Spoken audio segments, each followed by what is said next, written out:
Chào mừng mọi người đến một tập khác của MAD. Hôm nay khách mời chúng ta là Ryan. Ryan là co-founder của The New Playground, Upjob, New District, 42 Hood. Mình có thể đi rất nhiều. Ryan có thể nói sơ về những cái công việc hiện tại của Ryan được không? Xin chào mọi người, xin chào anh Tuân. Hôm nay rất là vui khi được có mặt ở đây nói chuyện với anh Tuân và xuất hiện ở podcast của Vietcetera. Ryan làm cũng nhiều thứ quá cho nên là không biết nên bắt đầu từ đâu. Thì chắc là đi theo thời gian, cái timeline. Cách đây khoảng 7 năm, 8 năm thì Ryan có start một cái local brand, một cái brand mình tự làm về những cái đồ mà decor cho iPhone, điện thoại. Rồi tiếp sau đó một năm thì Ryan có làm một cái brand quần áo tên là 66.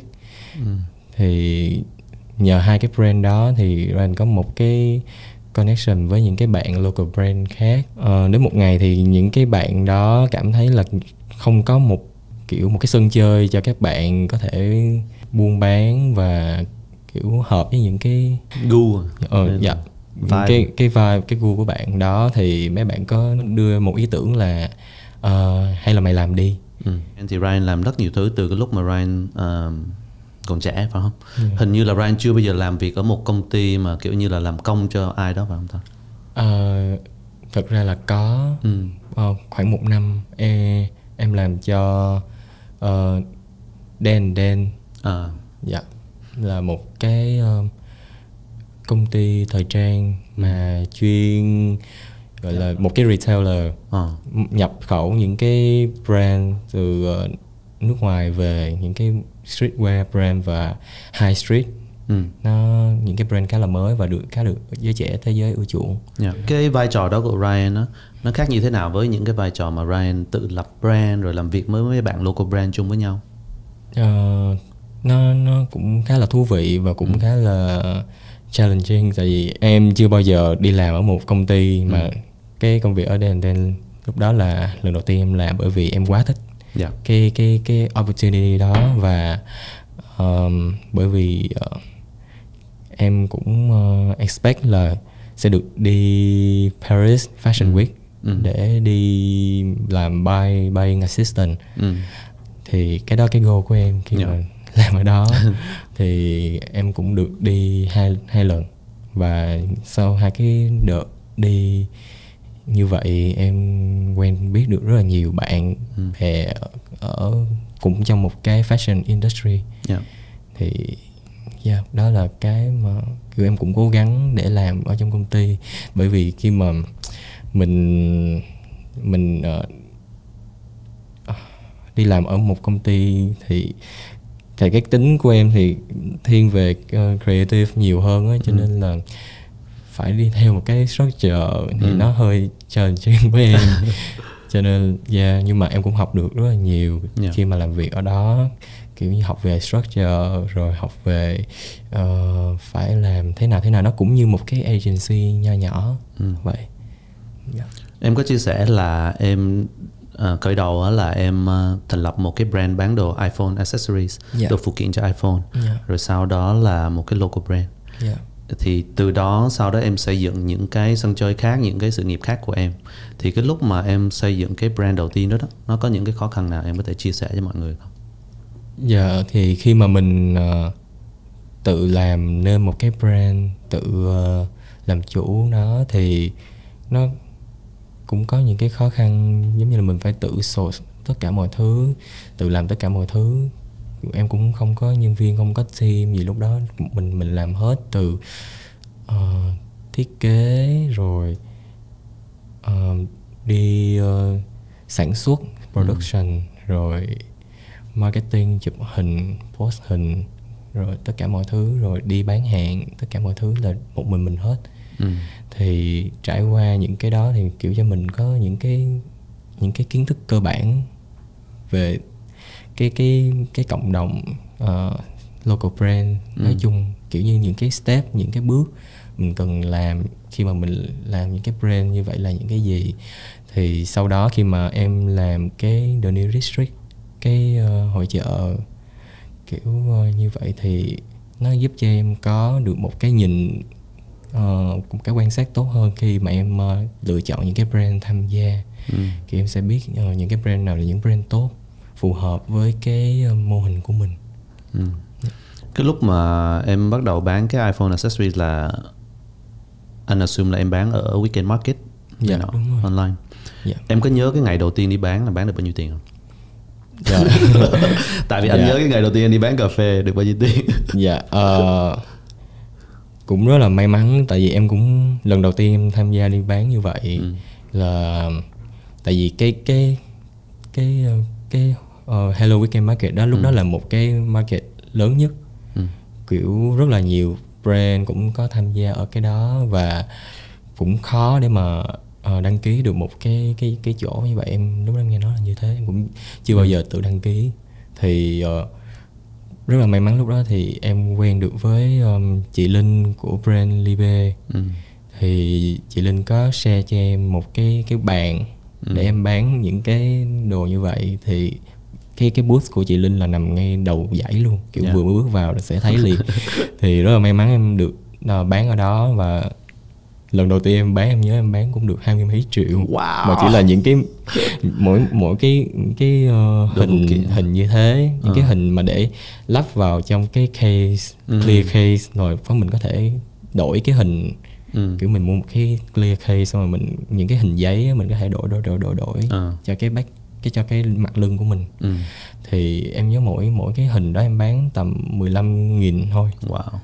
Mà 20 mấy triệu 2 ngày em bán được 20 mấy triệu. Và bán rất nhiều. Thì em cũng khá là bất ngờ. Lúc đó em năm mấy? Mấy tuổi? Lúc đó mấy tuổi? Năm nay em sinh năm 93. Năm nay em 28 tuổi, thì cách đây cỡ 7 năm. 21. Dạ, 21 tuổi. Anh có thể kiểu cảm nhận được, là hiểu được là tại sao một bạn 21 tuổi thay vì vào một công ty làm lương bao nhiêu đó trong một tháng thì đi bán trong 1-2 ngày được 20 mấy triệu. Lúc đó em vẫn còn đang đi học đại học. Wow. Thì sau cái đó là em thành lập cái local brand. Sau đó mọi người tụ tập ở Tôn Thất Thệp phải không? Dạ, thì trước khi em làm cái The New District thì là lúc đó là tụi em đã có quen biết một cái mấy bạn bè bán cùng với nhau, cùng đi. Một phần là cũng quen từ những cái đợt pop up ở những cái store như là Lookbook, hay là tụi em quen biết nhau rồi thuê một cái space ở cà phê bán, rồi đi bán thêm ở hội chợ Hello Weekend Market, cho nên là cũng quen biết được một số bạn. Thì lúc đó thì em quen với bạn Jimin. Thì Jimin là người đầu tiên thuê ở 42 Tôn Thất Thệp, là một cái chung cư cũ nhưng mà nó ở trung tâm quận Nhất. Và cái giá thuê lúc đó cũng khá là thấp và khá là hợp lý để mà mình có thể mở được một cái cửa hàng ở trung tâm. Thì Jimin có rủ tụi em là thuê ở đó. Thì bọn em đến xem và thấy ok, thì tụi em thuê ở 42 Tôn Thất Thệp cũng được 6 năm rồi. Wow. Bây giờ mọi người hay gọi tụi em là 42 The Hood. Thì trong đó có những ai ta? 42 The Hood là tại vì do là tụi em thuê ở đó nhiều, bán buôn ở đó rồi chơi với nhau, bắt đầu thân với nhau, xong hay tụ tập. Rồi tại vì một số tụi em cũng nhà cũng ở chỗ đó luôn, cũng hay ở đó chơi rồi làm việc ở đó, cho nên là kiểu gắn bó với nơi đó cũng khá là lâu. Đến một ngày thì mọi người chơi không hiểu nữa, ý là cứ hay đi chơi xong rồi muốn lưu giữ những cái hình ảnh đẹp của nhau lại.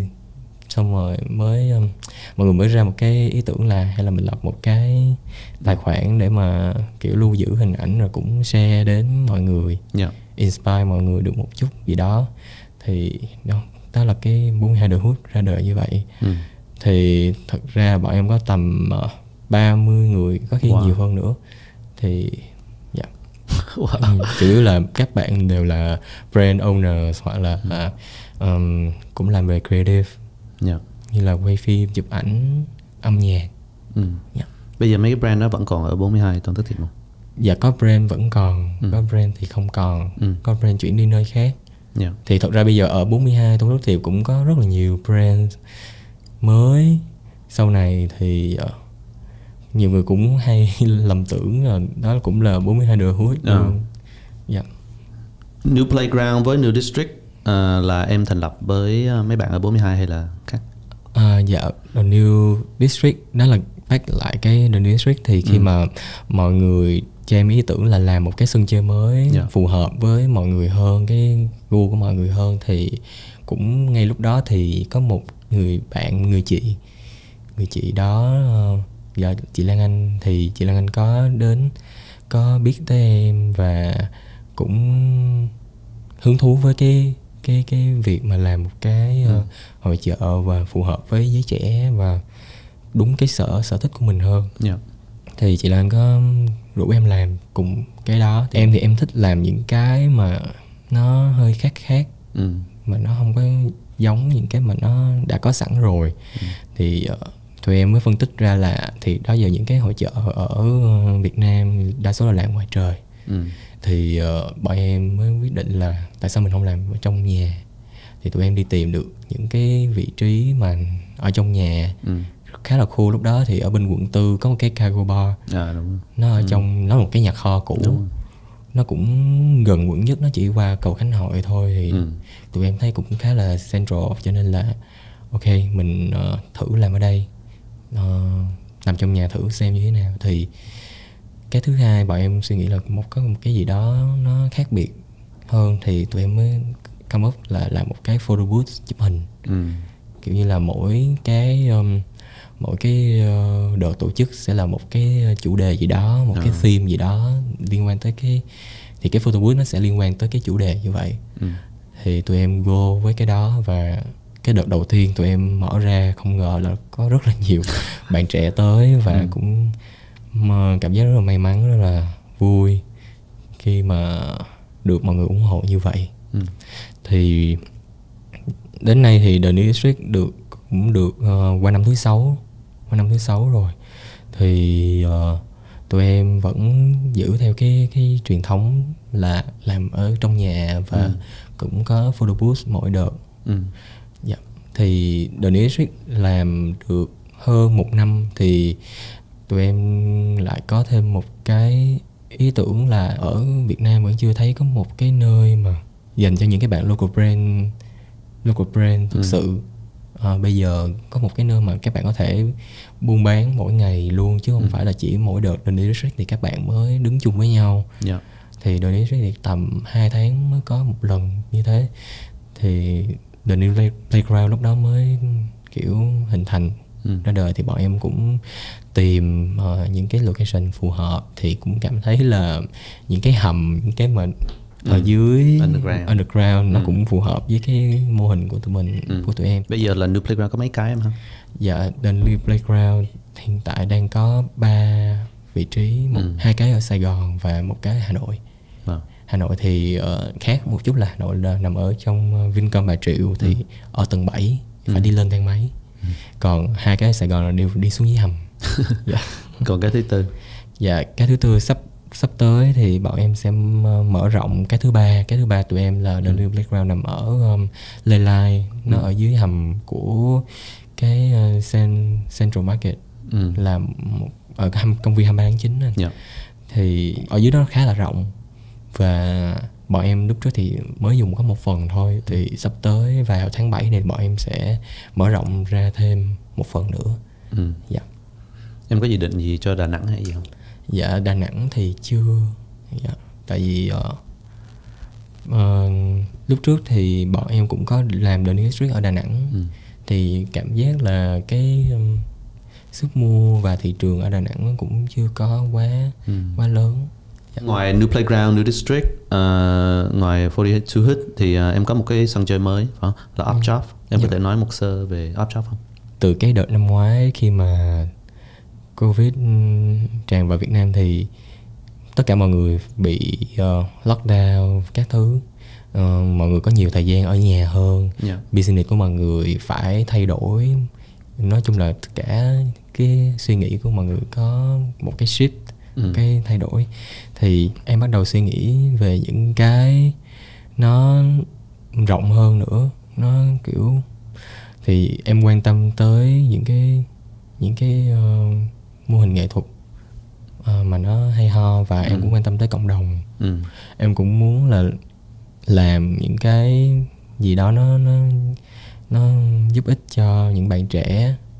Trong cái thời gian mà ở trong nhà nhiều như thế thì cũng tìm hiểu, cũng xem qua về những cái mô hình ở trên thế giới, những cái bạn khác làm cái gì, những bạn trẻ như thế giới người ta làm cái gì. Thì mình ở nhà nhiều, mình bắt đầu quan tâm tới những cái nội thất. Upjob là một cái mô hình mà tụi em gọi là creative space. Thì ở trong Upjob vừa có furniture tụi em in-house thiết kế, có F&B. F&B là cà phê đó phải không? Dạ, cà phê và đồ ăn. Có event space và có retail, những cái fashion item. Dạ. Và những cái object mà cool đẹp. Thì tụi em muốn mang tới cái mô hình mới một chút cho những cái bạn trẻ có thể xem, có thể cảm thấy thích những cái món đồ đó. Tại vì thật ra thì những cái đồ đó tụi em select nó hơi khó cảm hơn bình thường một chút. Dạ, ví dụ như những cái món đồ thời trang thì nó không phải là casual lắm. Dạ, thì nó hơi bị diễn.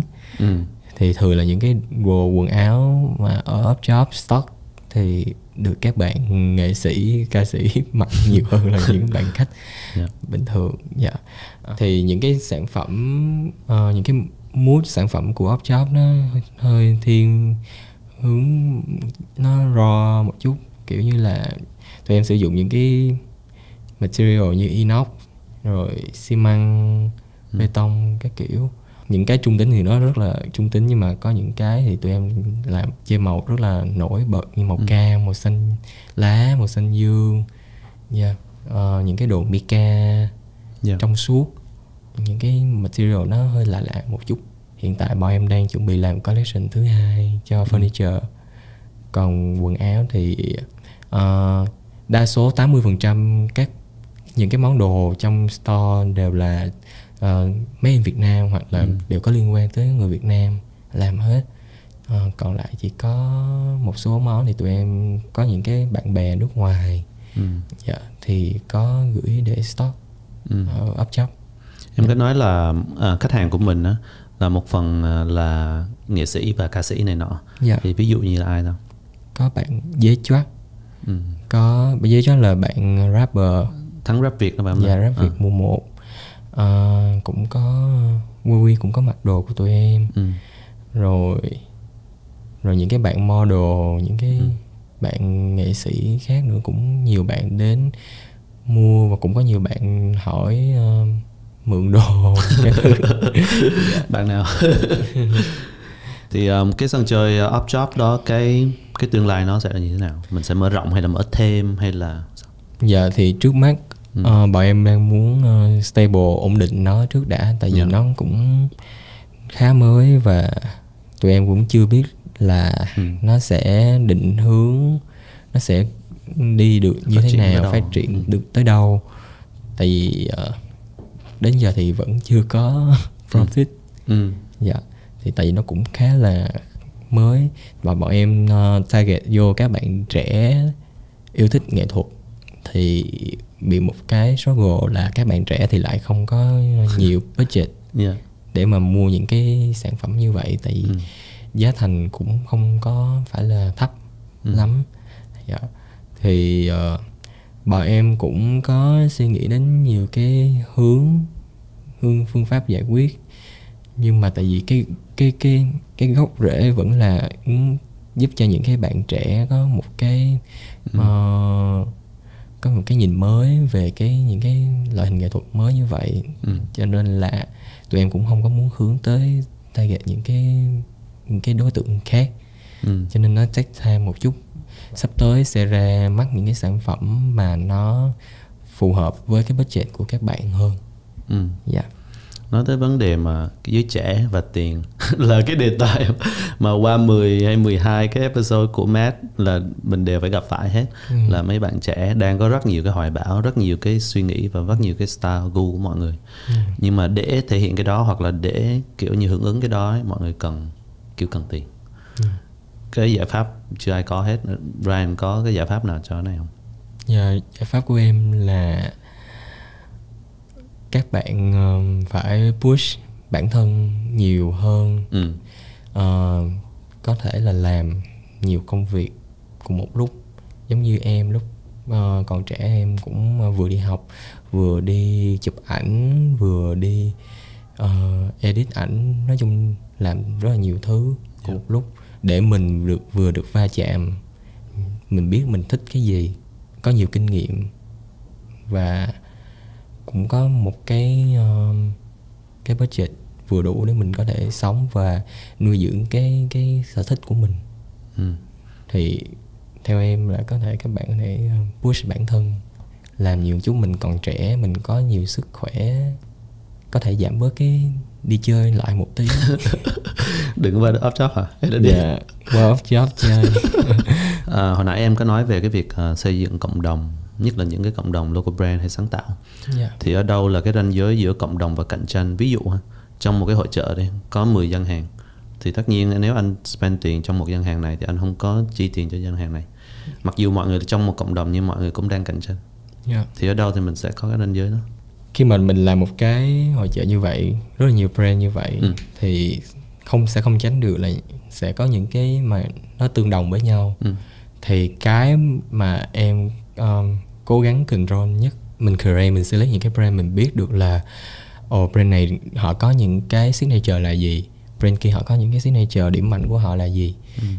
Khi đó những cái khách hàng đến, họ đã nhận biết được, họ đã biết người ta thích, họ đã biết họ thích những cái gì từ những cái brand đó như vậy rồi.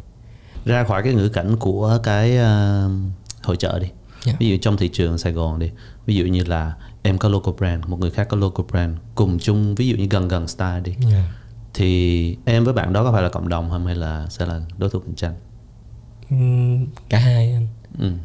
Thì nhưng mà em thấy cạnh tranh lành mạnh đó là một cái điều tốt. Còn nếu mà cạnh tranh không lành mạnh, như là nếu brand này là một cái sản phẩm đó mà cái brand kia là một cái sản phẩm là 90% giống cái sản phẩm của cái brand đầu tiên như vậy, thì cái đó là không lành mạnh. Thì cái đó là những cái mà em khi mà phát hiện ra hay là khi mà biết được những cái thông tin kiểu như vậy thì em sẽ hạn chế hoặc là sẽ không có allow cái brand đó ở trong cái market của mình. Thường thì là như vậy. Anh muốn nói về cái mối quan hệ tình cảm trong cái công việc sáng tạo đi. Thì cái năng lượng mà cái người kia đem lại cho mình á, nó ảnh hưởng rất nhiều tới cái công việc của mình, phải không? Thì với những cái bạn trẻ mà giống như là trong lúc mà vừa kiếm cái đường đi của mình, vừa để định hình cái career của mình, lúc đó lại có một cái nguồn lực khác là tình yêu, là bạn cũng muốn gặp người yêu. Thì em có bị chi phối giữa hai cái đó không? Hiện tại thì em đang single được hơn 1 năm rồi. Thì cái quãng thời gian single đó em cũng trải qua rất là nhiều suy nghĩ, kiểu như là buồn quá một mình như vậy, cũng muốn là có người yêu, hay là thời gian đầu thì sẽ như thế. Xong dần dần em nhận ra là cái quãng thời gian một mình đó em học được rất là nhiều thứ. Em bản lĩnh hơn và em quan tâm tới bản thân mình nhiều hơn. Thì như vậy em cảm giác đó là một điều tốt. Các bạn trẻ bây giờ có thể suy nghĩ là mình các bạn có nhiều bạn kiểu không có ở một mình được. Các bạn lúc nào cũng nghĩ là mình phải có người yêu sẽ giúp mình làm cái này làm cái kia, có người yêu sẽ vui hơn hay là gì đó. Thì theo em thì không nhất thiết phải là như vậy. Các bạn trẻ bây giờ có rất là nhiều thời gian. Các bạn có thể dùng cái thời gian đó của mình để, như em nói lúc nãy, thì có thể làm nhiều công việc khác, thử sức mình ở nhiều việc khác. Thì nếu mà có người yêu thì cái thời gian của mình cảm giác nó sẽ bị giới hạn lại. Vì mình phải spend time với người yêu mình. Trừ phi người yêu của mình cũng thúc cho mình, đưa cho mình một cái động lực kiểu để làm những cái việc hay ho, trải nghiệm những cái việc mới với mình, thì đó là một cái mối quan hệ em thấy là rất là healthy, rất là tốt. Còn nếu mà những bạn có người yêu mà suốt ngày chỉ đi ăn đi chơi với người yêu như vậy suốt cái khoảng thời gian đó, thì mà không có đi thử nghiệm hay là không có làm được nhiều thứ, khi mà mối quan hệ đó qua đi mình nhìn lại mình cũng thấy hơi tiếc cái khoảng thời gian đó. Em nghĩ là như thế. Dạ, em không biết những bạn khác thì suy nghĩ thế nào, mong là không bị chém. Không, anh nghĩ cái này là kiểu cái góc nhìn của mình thôi. Tất nhiên là sẽ có 1000 góc nhìn khác. Dạ vâng. Em rất là active trên social media, phải không? Vì những cái công việc của em, những cái sự nghiệp của em. Thì anh có thấy là em được feature trong vài cái quảng cáo dưới dạng là ví dụ KOL đi. Thì em nghĩ sao về cái việc mà một cái brand làm việc hay hợp tác với một người nghệ sĩ hay một người creative, nó có ảnh hưởng tới cái sức sáng tạo của người đó hay không? Hay là nó là một cái phần thiết yếu để hỗ trợ cái creative có nhiều tiền hơn, hay là để sáng tác nhiều hơn? Đối với em thì những cái quảng cáo hay là những cái brand lớn khi mà họ tiếp cận mình với dạng là mình là một KOL, một influencer như vậy, sẽ giúp cho mình có thêm thu nhập, có thêm cái chi phí. Tại vì thường thì những quảng cáo thì họ cũng trả nhiều tiền. Những cái brand mà em thích thì em sẽ nhận. Còn những brand mà em cảm thấy là không phù hợp với mình thì em sẽ từ chối. Thì đó là cái cách mà em giữ được cái năng lượng của mình cho nó phù hợp với cái sáng tạo, cái creative của mình, mà mình không bị đi quá xa so với nó. Ví dụ như brand nào là em sẽ không chấp nhận? Brand hút thuốc lá được không? Dạ, bây giờ thì không. Dạ, bây giờ thì em sẽ không nhận những brand thuốc lá. Dạ, tại vì em quit smoking, quit everything. Chỉ cho anh với. Just quit it. Những cái nghệ sĩ nào mà em thấy là em đánh giá cao là những nghệ sĩ mà trẻ và đang lên ở trong thị trường mình, trong cộng đồng mình, bất cứ ngành nghề, có thể là designer về fashion, có thể là furniture, artist, graphic, whatever? Khá nhiều. Dạ. Về mảng design, thiết kế thì em rất là hâm mộ bạn Vicky Virus. Bạn Đắc Thắng. Thì Đắc Thắng đang làm cho brand của Đắc Thắng là La Lune và làm cho AEE, cũng là một cái brand nữ khá là hay. Đắc Thắng có những cái góc nhìn mới, và bạn cũng đi truyền dạy lại những cái skill của mình. Bạn cũng là giảng viên dạy học ở Văn Lang. Dạ. Và em rất là thích những người mà có kỹ năng, có cái sự sáng tạo và truyền dạy lại cho người khác như thế. Đó cũng là một cái goal của em, kiểu em cũng muốn là truyền cái năng lượng, những cái hiểu biết của mình đến những cái bạn trẻ. Yeah. Về thiết kế đồ họa thì cũng có rất là nhiều bạn rất là hay, rất là cool, như anh Giang IT. Anh Giang thì cũng làm những cái 3D rất là hay. Bạn Bo là bạn Bo hay, em hay gọi là Bo, còn bạn hay đổi tên cái account của bạn quá. Thì bạn cũng có, bạn chụp ảnh cũng rất là hay, bạn có một cái góc nhìn mới. Dạ. Bạn Tata Rafi cũng là một bạn ở trong team 42 tụi em. Thì bạn cũng làm chụp ảnh, và bạn chụp cũng khá là cool, bởi vì bạn bắt được những cái moment em thấy hay. Ca sĩ thật ra em rất là thích cái tư duy âm nhạc của Naomi với Win. Tại vì hai bạn có một cái cảm và một cái sự rung động với cái âm nhạc và những cái vấn đề xung quanh cuộc sống. Khá là respect hai bạn. và cũng khá là tự hào khi mà hai bạn làm được những thứ được đến bây giờ. Tại vì em quan sát quá trình mà hai bạn phát triển từ trước, tại vì tụi em chơi cũng khá là thân. Em lại thiên về Naomi hơn, bởi vì em thì em thích nghe hát hơn là rap một chút. Em cũng khá là push và động viên Naomi làm ra được những cái sản phẩm âm nhạc thêm, tại vì bạn cũng hơi chậm trong cái vấn đề đó. Nhưng mà em thấy là có khá là nhiều tiềm năng cho Naomi. Một bạn khác mà em nữ khác mà em khá thích là bạn Mỹ Anh. Mỹ Anh là con gái của cô Mỹ Linh. Yeah, Mỹ Anh thì có một cái chất giọng rất là hay và cái khả năng âm nhạc của bạn rất là tốt. Tumi cũng rất là sáng tạo, bạn viết nhạc, bạn hát rất là tốt. Yeah. Thường thì em thiên về những bạn ca sĩ nữ hơn một chút. Yeah. Bây giờ thì Ryan rất là cool phải không? Đối với anh là kiểu như em có em bắt được cái thị hiếu của giới trẻ bây giờ. Thì ví dụ như là 20 năm trước đi, lúc đó em còn trẻ quá, 2005 đi, 2008 gì đó. Yeah. Ryan có cool không lúc hồi đi học ấy? Kiểu hồi trung học? Em cũng không dám nhận là em cool hay là như thế nào. Tại vì từ lúc mà em bước vào cấp 3, em học ở Lê Quý Đôn. Vào cái môi trường đó thì em cảm giác là em hiểu biết hơn quan tâm hơn về vấn đề thời trang. Yeah.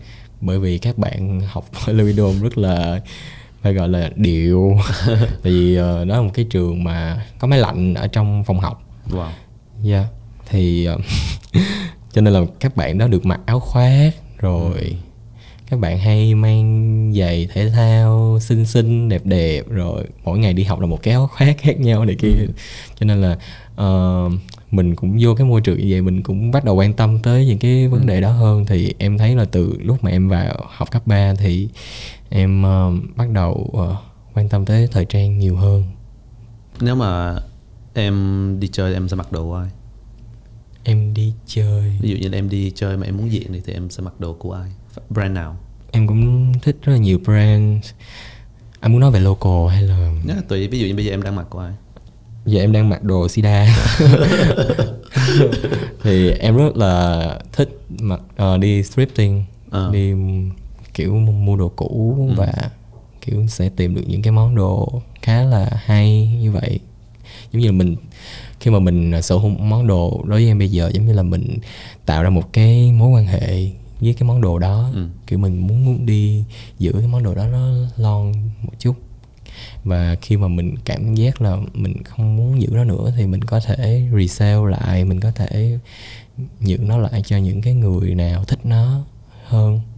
Dạ, thì em bây giờ thì em muốn đi theo cái hướng như vậy nhiều hơn, thích mặc đồ thrift nhiều hơn.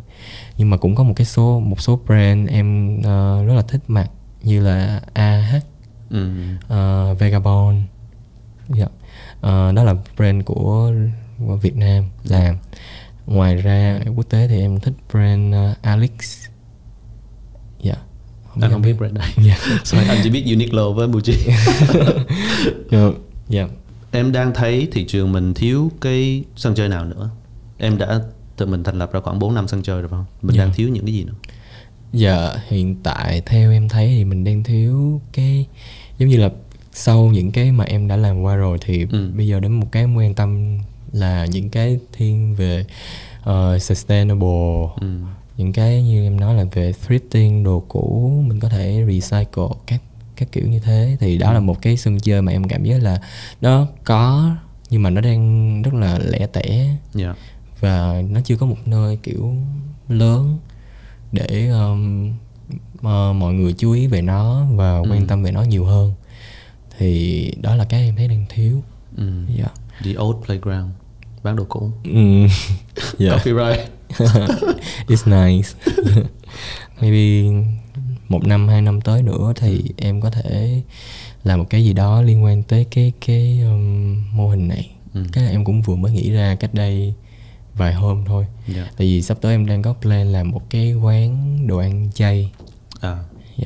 Thì em cũng muốn promote cái healthy lifestyle tới cho các bạn. Thì các bạn trẻ thì các bạn cũng có thể ăn những cái đồ healthy hơn như thế từ lúc còn trẻ như vậy, chứ không phải là để lúc mà các bạn có vấn đề gì hay các bạn mới suy nghĩ là bây giờ tao mới cần phải ăn vậy. Thì thật ra các bạn cũng không cần phải ăn thuần kiểu suốt mỗi ngày, mình chỉ cần kiểu mỗi ngày mình ăn được một bữa, 2 bữa chay như thế nó cũng rất là tốt cho mình rồi.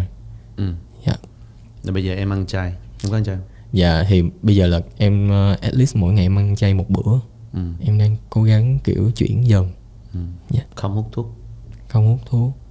Lâu lâu có uống rượu một chút. Với tại vì em vẫn phải đi gặp bạn, tiếp khách. Ok, khá healthy hơn anh. Trước khi anh thả em đi thì em có những cái đề tài gì em muốn nói với lại khán giả không? Hay một cái điểm gì đó? Giờ những cái mà em muốn nói tới những cái bạn trẻ thì em nghĩ em đã nói từ nãy đến giờ rồi. Thì em cũng muốn nói là các bạn trẻ nào nếu mà có hứng thú với những cái mô hình sáng tạo hay là những cái mà công việc mà em đang làm thì các bạn có thể liên hệ với em. Thì lúc nào những cái mô hình của em cũng cần những cái bạn, những cái người tài, những cái người mà quan tâm mà muốn cống hiến như thế, thì lúc nào cũng rộng mở cho các bạn. Nếu mà các bạn có năng lực phù hợp thì lúc nào các bạn cũng được welcome. Mấy bạn sẽ liên lạc ở đâu? ryansunghoang@gmail.com. Ok. Em sẽ nhận spam. Tuân rất cảm ơn Ryan hôm nay đến chia sẻ với mọi người. Những cái mô hình mà Ryan làm là những cái mô hình mà Tuân cũng rất là hỗ trợ, rất là ủng hộ, để mình có thể nuôi dưỡng một cái cộng đồng sáng tạo ở Việt Nam. Những cái như là New Playground, New District, Upjob, tất cả những cái đó Tuân rất là ngưỡng mộ từ xa. Nên là cảm ơn hôm nay Ryan đã đến và chia sẻ với mọi người. Cảm ơn anh, cảm ơn mọi người. Cảm ơn mọi người. Hãy nghe bản audio của MAD trên Spotify và Apple Podcast. Nếu có phản hồi hoặc gợi ý chủ đề, hãy email về mad@vietcetera.com.